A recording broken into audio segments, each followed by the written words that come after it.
ఆర్థిక మంత్రి నిర్మలా సీతారామన్ ప్రవేశపెట్టిన వార్షిక బడ్జెట్ దేశంలోని అన్ని వర్గాల ప్రజలను సంతృప్తిపరిచేలా ఉందని బీజేవైఎం రాష్ట్ర అధికార ప్రతినిధి అరవింద్ గనిశెట్టి తెలిపారు. అమలాపురంలో నిర్వహించిన విలేకరుల సమావేశంలో ఆయన మాట్లాడుతూ ఈ బడ్జెట్ రైతులు, విద్యార్థులు, మహిళలు, వృద్ధులకు ఎంతో అనుకూలంగా ఉందని పేర్కొన్నారు. ప్రధానమంత్రి నరేంద్ర మోడీ పాలనలో దేశం అభివృద్ధి దిశగా ముందుకు సాగుతోందనడానికి ఈ బడ్జెట్ ఒక తార్కాణమని అన్నారు. ఆంధ్రప్రదేశ్ రాష్ట్రానికి ఈ బడ్జెట్లో ఎన్నో నిధులు కేటాయించారని, పోలవరం ప్రాజెక్టుతో పాటు రాజధాని అమరావతి అభివృద్ధికి కూడా నిధులు మంజూరు చేశారని తెలిపారు.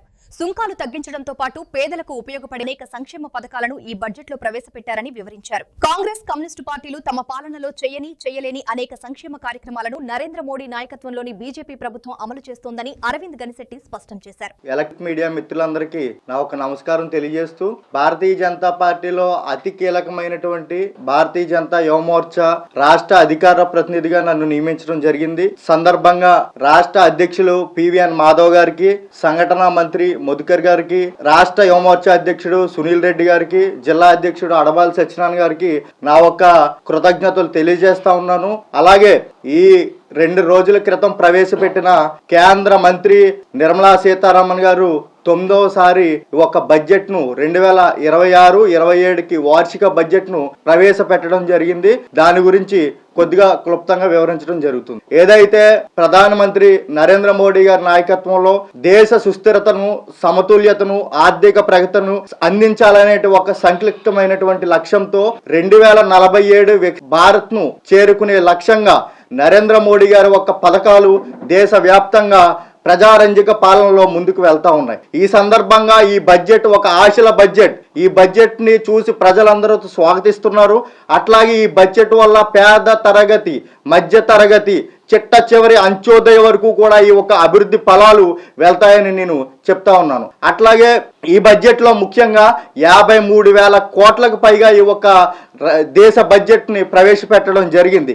అతి ముఖ్యంగా ఏదైతే 2014కి ముందు కాంగ్రెస్ ప్రభుత్వము మౌలిక సదుపాయాలకి 1,40,000 కోట్ల బడ్జెట్ ను మాత్రమే ప్రవేశపెట్టడం జరిగింది. కానీ ఈ ఒక్క దేశ ప్రధానమంత్రి గారి నేతృత్వంలో ఈ రోజు నాడు మౌలిక వస్తువులకి 12 లక్షల కోట్ల బడ్జెట్ ను ఈ రోజు ప్రవేశపెట్టి ఈ ఒక్క ప్రపంచ దేశాలన్నీ కూడా భారత్ వైపు చూసేటువంటి పరిస్థితి ఈ రోజు దేశంలో ఏర్పడిందంటే అది ఒక కేంద్ర ప్రభుత్వం ఒక ముందు చూపు చొరవని నేను చెప్తా ఉన్నాను.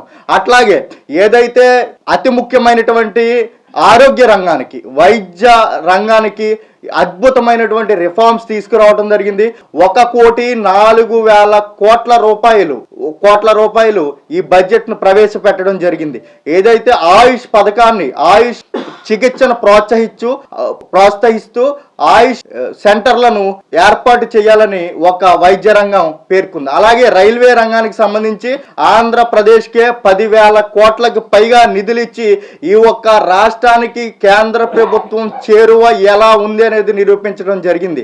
అట్లాగే ఈ ఒక్క వ్యవసాయ రంగానికి సుమారు 1,60,000 కోట్లకు పైగా ఈ ఒక్క రైతన్నలు, అన్నదాతల సంక్షేమానికి ఈ ఒక్క నరేంద్ర మోడీ గారు ఒక ప్రభుత్వం కట్టుబడి ఉందని ఈ ఒక్క బడ్జెట్ ద్వారా మనం చెప్తా ఉన్నాము. అట్లాగే స్కిల్ ఇండియా ద్వారా కానీ, ఎంప్లాయ్మెంట్ ద్వారా కానీ, ఎడ్యుకేషన్ టు ఎంప్లాయ్మెంట్ అనే స్టాండింగ్ కమిటీ ఏర్పాటు చేయడం జరిగింది. అట్లాగే ఈ ఒక్క సెమీ కండక్టర్ మిషన్ ద్వారా 40,000 కోట్ల రూపాయలను కేంద్ర ప్రభుత్వం ఈ బడ్జెట్ లో ప్రవేశపెట్టి సుమారు 1 కోటి మందికి పైగా ఈ ఒక్క ఉద్యోగ అవకాశాలను ప్రవేశపెట్టడానికి జరిగింది. అలాగే విదేశీ విద్యను అభ్యసించే వాళ్ళు ఏదైతే TCS ని 5% నుంచి 2% తగ్గించిన ఘనత ఈ ఒక్క నరేంద్ర మోడీ గారి ప్రభుత్వమే. అట్లాగే వైద్య రంగంలో కావచ్చు, ఆర్థిక రంగంలో కావచ్చు, ఏదైతే కాంగ్రెస్ ప్రభుత్వం ఉన్నప్పుడు ఈ ఒక్క దేశ ఆర్థిక వ్యవస్థ 11వ స్థానంలో ఉంది. ఈ రోజు నాడు 4వ స్థానానికి రావడానికి కారణం ఈ ప్రభుత్వం చిత్తశుద్ధి కాదని నేను అడుగుతున్నాను. నరేంద్ర మోడీ గారు ఈ ఒక్క బడ్జెట్ ను ప్రజారంజక పాలన గురించి, ఈ ప్రజలకు, మధ్య తరగతి వ్యక్తికి, ఏదైతే బడుగు బలహీన వర్గాలకు, చిట్ట చివరి అంత్యోదయ వరకు వెళ్ళాలనే ఒక గొప్ప సంకల్పంతో ఈ బడ్జెట్ ప్రవేశపెట్టారు. ఈ బడ్జెట్ వల్ల డయాబెటీస్ మందులు కానీ, క్యాన్సర్ మందులు కానీ, సోలార్ ప్యానల్స్ కానీ, ఈవీ బ్యాటరీస్ కానీ, అలాగే వైద్య విద్యకు సంబంధించి అన్నిటి మీద కూడా భారం తగ్గించి ఇది పేద ప్రజల బడ్జెట్, ఇది యువ బడ్జెట్ అని నరేంద్ర మోడీ గారి ప్రభుత్వం ఇవాళ నిరూపించడం జరిగింది. అలాగే స్కిల్ ఇండియా ద్వారా అనేక ఉపాధి ఉపాధి అవకాశాలు, అలాగే Chennai to Bengaluru, Chennai to Hyderabad speed corridor వల్ల ఆంధ్రప్రదేశ్ అభివృద్ధికి కేంద్ర ప్రభుత్వం కట్టుబడి ఉంది.